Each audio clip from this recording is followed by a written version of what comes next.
You don't want it to occupy your mind throughout the day. Here's how I would go about Looksmaxxing. This is actually how I'm about to go about Looksmaxxing for real. So, for these next few months, I'm gonna start to incorporate more of a Looksmaxxing routine into my life. I'm not going to obsess over the way I look. I'm going to dedicate time every day for it. Like, I'm going to create a schedule. The same way you'd create a schedule about the gym, right? So, I look at myself. I'm like, I wish my jaw was a little stronger.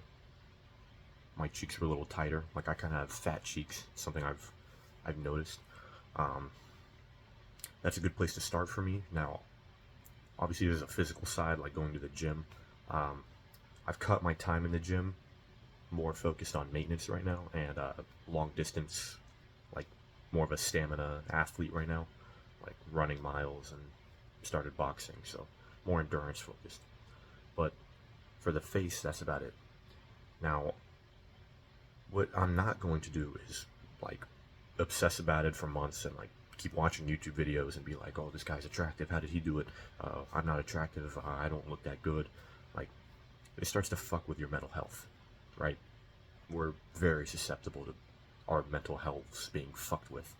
So the way you prevent that is like, okay, this is what I'm going to focus on. This is what I need to improve about myself. I'll look at this guy who I can learn from, and then I will incorporate this into my schedule. So I will dedicate a few days, maybe a week or two max, to educating myself about Looksmaxxing. And then I will create a schedule, and I will try this schedule and make improvements where I need to. So I'll probably just incorporate like 30-minute like facial exercises. As dumb as it sounds, it actually does work. Incorporate that into my morning routine, or somewhere in the morning, right? There's like two halves of my day. There's like the morning where I don't go to work, and there's a part where I go to work. So I have time where I can throw that in there. The reason I say you don't want it to occupy your mind throughout the day is because the only thing that should really be occupying your mind is like your long-term goals, like your purposeful work. So like, I'm thinking about this channel and where I'm going to be in 5 years, where I'm going to be in 10 years. I'm thinking about all the goals that I want to achieve. Like, maybe I'll get some more ideas and I'll write them down. Something. I'm not focused on something as shallow as Looksmaxxing. As much as it can help your life, it's still like not that important at the end of the day. It's really not. So it's not worth thinking about. It's not worth stressing about. But it is worth researching and incorporating into your daily whatever.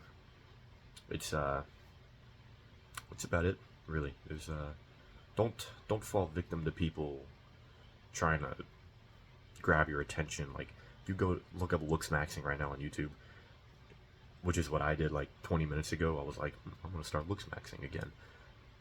There's so many videos. You feel like a compulsion that you need to watch them all, or else you're not going to get the most out of it, or else I'm not going to be attractive, or else, you know, some consequence. You get this, the FOMO, you know, that part of your brain that makes you want to keep doing shit, the part of your brain that makes you feel like you're missing out. You should listen to the rational part of your brain, which tells you that this is a useful tool, nothing more than that. So a few days, maybe a week, researching Looksmaxxing. It shouldn't become like a habit that you like obsess about. It should be, it's like a side mission, okay? That's all it is. There's no reason to obsess over it and fuck your mental health for no reason.